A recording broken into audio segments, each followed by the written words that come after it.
السلام علیکم ورحمۃ اللہ وبرکاتہ۔ بسم اللہ الرحمن الرحیم۔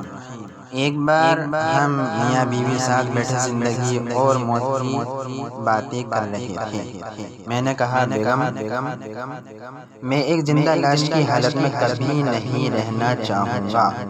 گفتگو جاری رکھتے ہوئے میں نے مزید کہا کہ اگر کبھی ایسا بیمار پڑوں کہ بے ہوش و حواس ہو جاؤں اور محض آکسیجن ماسک اور ٹیوبوں پر میری زندگی منحصر ہو کر رہ جائے تو براہ کرم ان ٹیوبوں، ٹوٹیوں اور تاروں کو ہٹا کر مجھے فطری حالت میں چھوڑ دیا جائے تاکہ میں ان کی اذیت سے آزاد ہو کر طبیعی موت مر جاؤں۔